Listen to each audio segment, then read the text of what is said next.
Yes, I'm by nature a recluse. People are going to find that out very soon. Well, you know, there's another thing too. I've had over the last 20 years so many cameras on me. Oh Lord. I'm at the point where it's okay. There's Well, that's another good. camera. Yeah, so you're actually cool with it. Well, that's nice. I've had cameras in extremely invasive that can be done to me anymore. This is exactly what I was thinking about. It is? Nightshade presents Dr. Burisch blamed for La Quinta fire. Oh, lovely. George Knapp here. Oh, Reporting lovely. from La Quinta. Right. Yeah. Beautiful. Okay, and I'm very pleased to be with Dan Burisch. There, And, I just introduced myself. Well, actually, I would like you to sort of give a brief introduction, who you are and what you're known for. Maybe what I'm you'd known like to be known for. Aside from cantankerous activities and disobeying certain authority structures. No, well, I'm a microbiologist, a retired one now, but continuing somewhat the practice involved in a very unusual project called Lotus. I am a 20-year retiree from Majestic, first having been brought in 1986 under the auspices of the Committee of the Majority, and specifically working for the Majestic 12, assigned to Project Aquarius. I suppose I'm more known for meeting a Jrod and working at S4. Aside from that, I don't really know what I'm known for, aside from irritating a bunch of people on the web that don't want to hear about me. Okay, so you worked for Majestic, and you were basically, I mean, in brief, and I know there's a really long history Right, as the to Lotus how was you an ended. accessory project. It wasn't, it was funded because everything that I was doing at the time was being funded ultimately by them. But it was an accessory project. It wasn't something of a critical nature for the Majestic, or as I believed for a long time. However, the principle of the Lotus ultimately ended up being a rather earth-shaking item for the participants at the T9 conference a couple of years ago. What is the T9 conference? During the course of speaking with extraterrestrials and our interactions with them from the 1950s onward, there have been a series of treaties established between we and they meaning a future human intelligence, time travelers.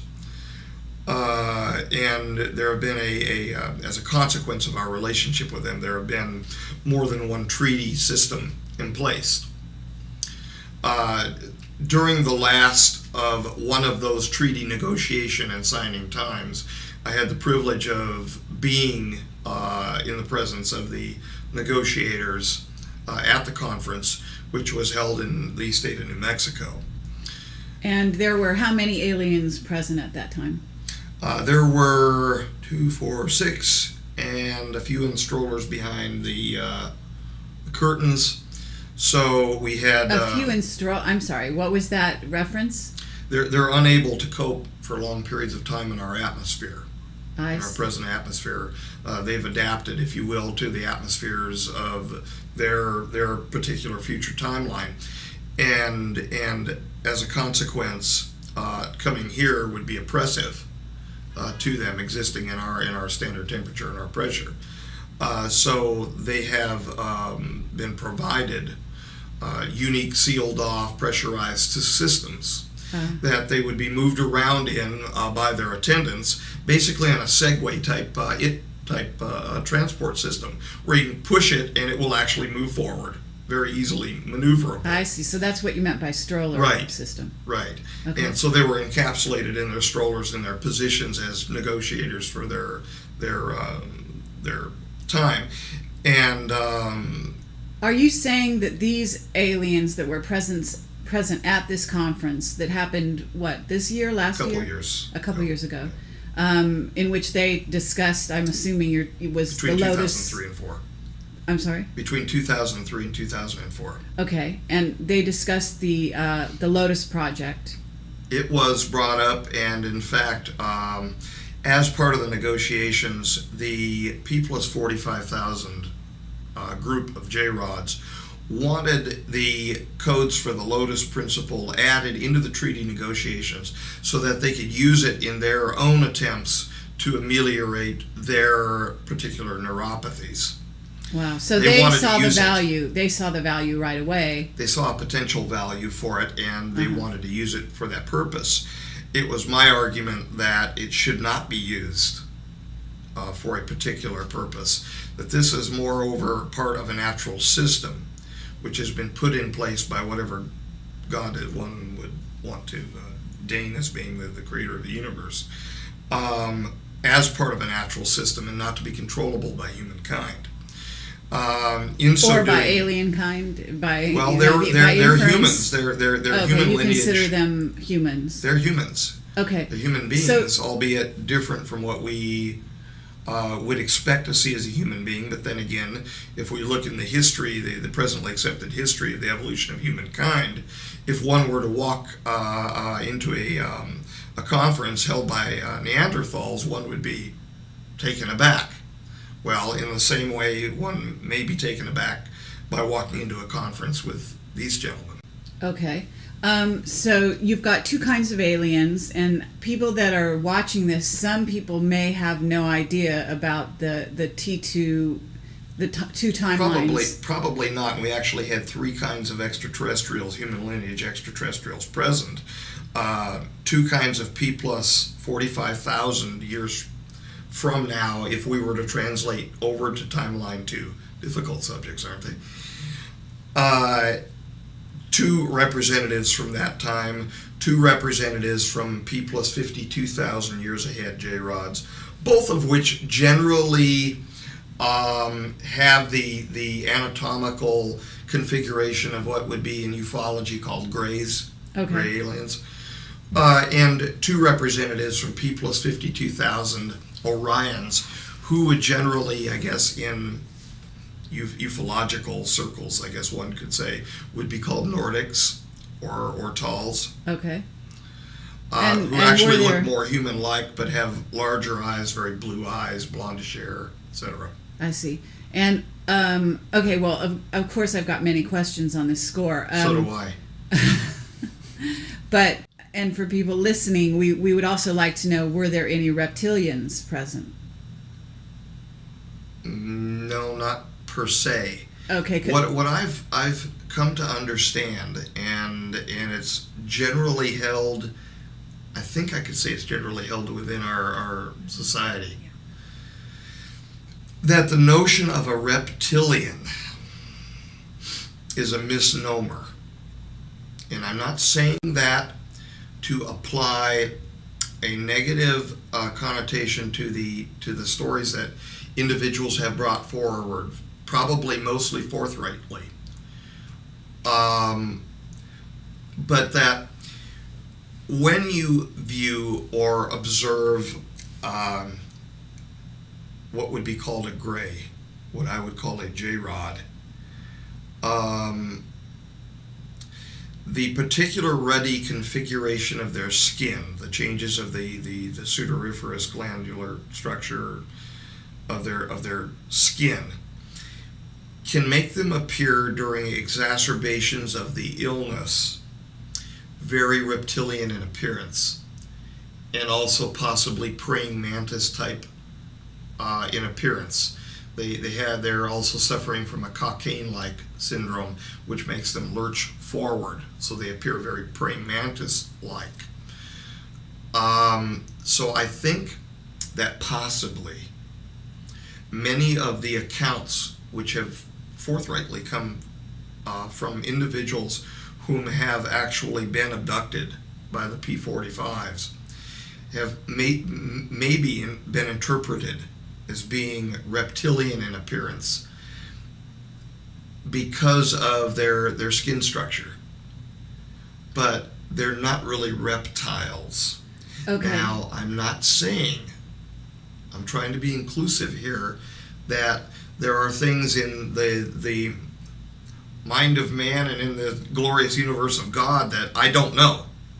That there's a possibility that individuals have been have encountered alien species not to my reference.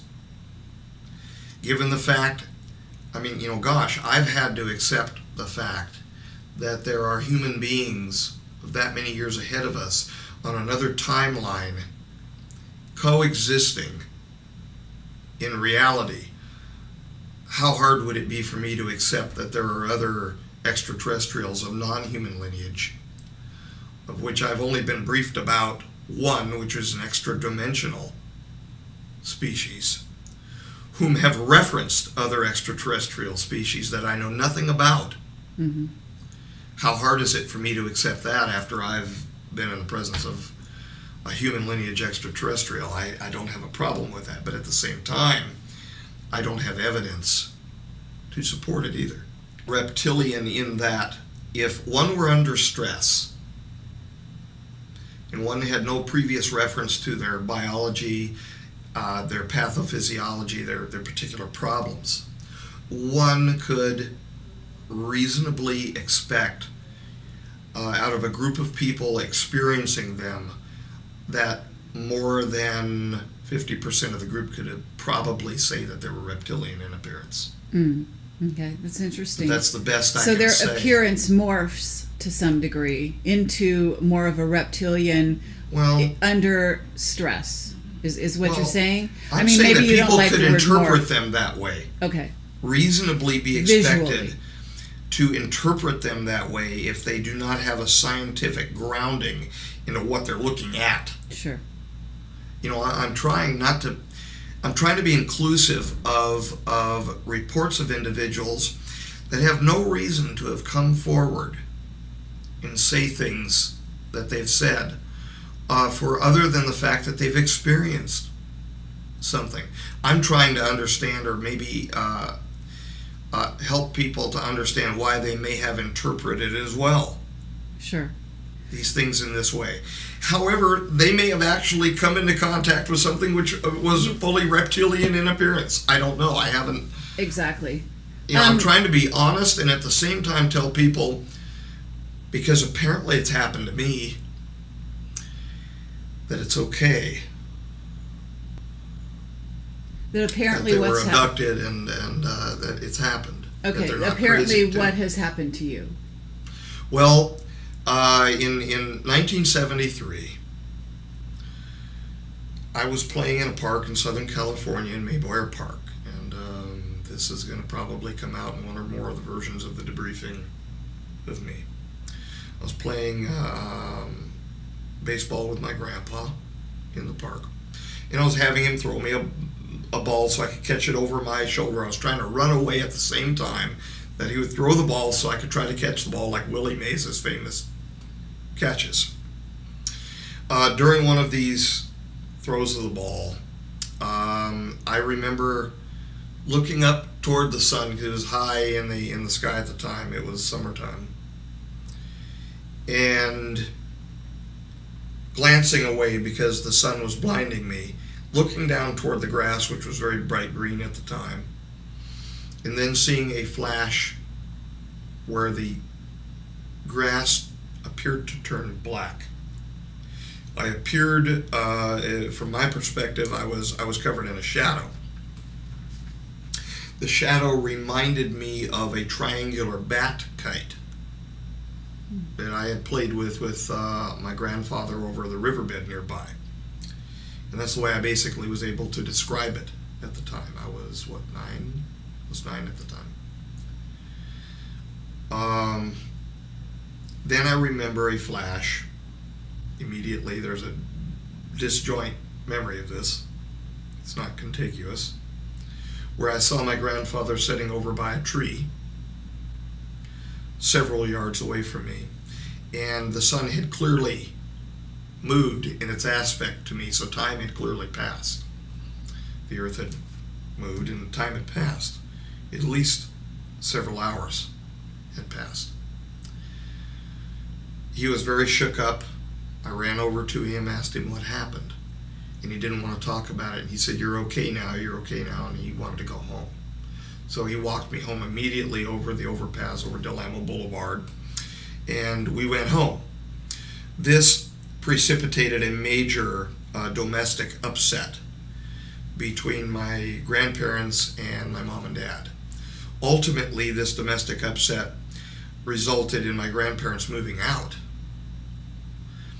And around that same time, I was having unusual dreams. And in the dream, I would wake up. Do I think that there were probably dreams now? No. But I would wake up and I would walk from my bedroom through the restroom, which connected between my bedroom and a small laundry area that went to a doorway off the north side of our house. And to the right of that laundry area, there was a closet. That's the closet where my grandpa used to put his work jacket and his work boots. He worked at Gaffers and Sattlers as an enamel dipper, dipping pieces in enamel for manually for things like appliances, stoves, etc. And he would come home every day just covered in enamel dots all over his jacket and his boots. And I would open the door to that closet, and that's all I can remember from the dream. Mm-hmm. But I knew that I was meeting somebody called Harry. He was a little friend. And I know that as knowledge that I met a little friend there, but I have no visual memory of what Harry looked like. It was finally, because I finally told my mom and dad about it, and it was finally rationalized away that because I was still watching Sesame Street at the time, that was Oscar the Grouch. And that's the way my mom put it. She said, you're thinking about Oscar the Grouch because he looks furry and hairy. And from that time on, as the dreams continued, I then remember seeing Oscar the Grouch in my dream, but not in the closet, in the restroom, or past the restroom. But I remember just seeing a picture of Oscar the Grouch, so I felt very calm about it. After that, I accepted it as a boy. So you were abducted in something that you don't remember the details of. Is that the actual experience once? Yeah, I told you what the actual memory of it from my boyhood. That is it. Now I remember possibly, and I'm not sure over the years whether this was confabulation or not, because I was a boy at the time. I think I remember seeing a tall person, like if you take a movie frame, like one frame, like a flash of a still picture, mm-hmm. like an iconic memory almost, of a tall person standing next to him at the tree. Next to your grandpa. My grandpa, yeah. Okay. And he refused until the day he passed to discuss what happened. He would become extremely agitated. And John and Dodie for certain, who had many conversations with him, and maybe even John would... this is your father and mother you're talking about. They're my mom and dad that I grew up with. Now, I've learned certain things about my family since then that are really neither here nor there, having to do with who was actually biological father and biological mother and things like that. But they were my mom and dad. They're my mom and dad. I mean, they're the mom and dad that I remember growing up with, and I... but they are not MJ1. No. Okay, but no. And MJ1, somehow this abduction experience seemed to have resulted in you becoming or being viewed as the son of MJ1. Is that correct? Right. What happened is this. I also learned of what happened to me from Kaela, the Jrod that I met at S4. He showed me from his perspective what had happened to me in 1973. I saw myself being pulled by my chest upward off the surface of the park. I saw my grandfather going like this and basically panicking, crying, because he wasn't able. My grandpa was very protective of me, and he wasn't able to protect me. And now I understand, God bless him, why he was so upset. The one person in his whole life that he knew that he would protect, that he loved that much to protect, he couldn't at that moment. And I understand why he was so upset. But the Jrod showed me what happened to me, that I was picked up and that I was laid down on a table in some sort of a craft. And that this craft was a generally chevron-shaped, almost triangular shaped craft. And I was laid down next to a series of young people, one of which was in fact the son of the former MJ1. Something went wrong during the course of my time on board the craft when samples were being taken of me for their studies. And the son of the former MJ1 died. During that time, they put some sort of equipment on me. It almost looked like EEG type, a neural net, if you will, of receivers, probes, electrodes, if you will, on me. And they were trying to save, desperately trying to save, and I could see the movement of the Jrods around this other boy.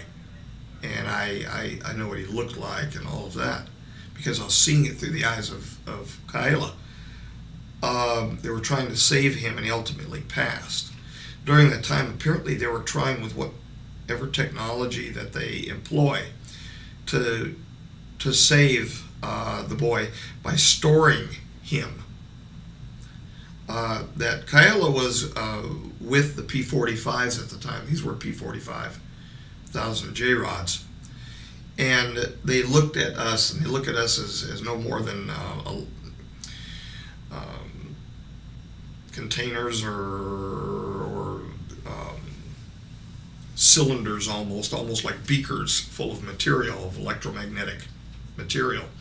And so they were trying to store his energy, if you will. Right. Marcia suggested the word vessels. Right. They were trying to store him for a while, I guess, in me. Now, my memory of myself at the time was a rather dull boy that liked to play baseball and with G.I. Joes and things like that. The record of me at the time was that I had an okay acuity in science. That's what the elementary school teachers were saying. I don't remember having acuity like that in science, and there's a disjoint in my own story of myself because of this. Because after I was put down back in the park, over the course of the next couple of years, there were changes in me. But then again, there should have been, because I was growing up. But there was a substantive intellectual change in me, where I was no longer interested in those same things of my youth. Was that maturation? Probably some of it. Was it a change as a result of what was done with me on board the craft? The Majestic thinks so. Thinks that it had something to do with that other boy, because that other boy was known as very bright in the sciences. And all of a sudden, true enough, I got a hankering for Erlenmeyer flasks and boiling flasks and microscopes that I had never had before. Okay, but... And I've possessed ever since. On some level, the MJ1's son that was on the craft next to you that possibly you received a soul transfer from, is the MJ group had to be cognizant of what was going on. In other words, they knew that had happened, and they knew during the time. He's admitted to me that they knew that had happened at the time. But in other words, was this so you were chosen in a sense? I believe that I was. The only evidence, I don't know. Sure. I don't know. The evidence that I have was that I was, from hearing about the sampling program, was that I was picked up as a random population sample.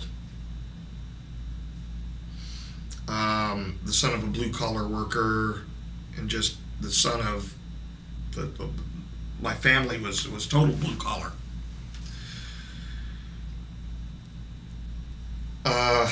But there are a lot of coincidences that suggest that people were moved into a place to later teach me that happened before 1973. Can I put my finger on that and say, oh yeah, they knew what was going to happen to me and that I was going to be picked up? I can't say that because I wouldn't be honest. But I get the feeling as though, Marcia has held up 2 letters to me, LG, for Looking Glass. Oh, she knows see. more. I see. I'm sitting here in the presence of an individual that actually knows more of the truth and cannot tell me, for whatever reason, more of the truth about what's happened to me than I know. Okay. She's just held up the letters LG for Looking Glass. She's indicating to me that they knew. In other words, and Looking Glass is the ability to look into the future. So what you're suggesting is that machine for that use, yeah. MJ12 was using Looking Glass, perhaps saw that the first son of MJ1 was going to die, and planned to groom you to carry on. It's possible. In his place on it's some level. Possible. Mm-hmm. But I've never been told by them that. Did Jrod? Excuse me, but the hints have been, forthcoming that is the reality involved. Because, I mean, even, and I don't know for certain that he was ever read into the program. God bless him, Jim, my mentor, Dr. Jim Reynolds. He was moved into places that almost set him up perfectly for Dodie's call, my mom's call that day, to talk with him at Long Beach Memorial Hospital. And she has since admitted, she admitted to Marcy that she received a sum of money. There are some not good things here, and I still love them both for everything that they've done for me, but yet there's an incompatibility now because I'm still the 8 or 9 year old boy in their eyes that they are willing to try to take sovereignty away from, and it produces an incompatibility in the relationship. What we're trying to find out, though, is how did you hook up with MJ1 after that? I mean, well, the first time that I saw him was at the back of the meeting room at the George C. Page Museum when I was a member of the Los Angeles Microscopical Society. How old were you? 13, 14. So it was a few years after. It was a few years after I started becoming really interested in all of the beakers and the microscopes and things like that, where I was introduced to Jim Reynolds at Long Beach Memorial Medical Center. Jim Reynolds then introduced my mom and myself to John DeHaas, who was then an associate professor of protozoology, as I understand, at the University of Southern California. He was also the head of DeHaas Optical, a microscope salesman, who then put me in contact with the Los Angeles Microscopical Society at the George C. Page Museum, with whom he was associated as a member, as a senior member, in fact, at the time. During the course of my association with the LA Micro Society, I saw the former MJ1 walk in the back doorway. I sat at the back right of the room, which was where my spot kind of was. And I noticed him just standing back there, and he kind of just blended in with the crowd that was kind of coming and going. And he looked at me, and I looked at him because I noticed he was laying a little too long of a gaze on me. And I was paranoid as it was. I was scared to death just being around these bright people. These were accomplished scientists. Zane Price was one of them, who was the head of the Electron Micro Lab at UCLA. I mean, these were accomplished people. And I noticed he laid this gaze on me from the back of the room, and he took his lighter, and he opened, it was a Zippo lighter, and it had a United States Navy seal on it. And he just popped it and lit it, and closed it up, and walked out the back door. I had no idea who this dude was. Scared to ask anybody because I didn't want to look stupid. You know, I was a geeky teen. Later on, I find out that he just wanted to introduce himself to me early on. He wanted to see where I was in my life at the time. Now, of course, the association was already established because of the son Michael and all of that business from 73. This was like 1975, 76, right in that general time frame. So, okay. So that's my first forward. meeting with him, but I didn't really meet with him at the time. He showed himself to me. I understand. And you have since developed a relationship with him such that there is affection there, and he does consider you his son. He treats me very son-like, yes. Okay. But would you also say that it's his, he regards you as his son literally, or he must be conscious of the shift or the transfer that took place. He knows what happened on board. We've had long discussions about this. Okay. In fact, during we had an entire night discussion about it one night. You know, I'm trying to do the right things by everybody, and that's the only reason why. To be honest, I mean, my debriefing must come out to the public to the extent that the authentic message, the truthful message of what I've seen, comes out. And that concerns the extraterrestrial issue. But the rest of it, my losing my knees out at Mayboyer Park and falling at the base of the tree where my grandpa was, that's not required. But for people to know that it's not bullshit,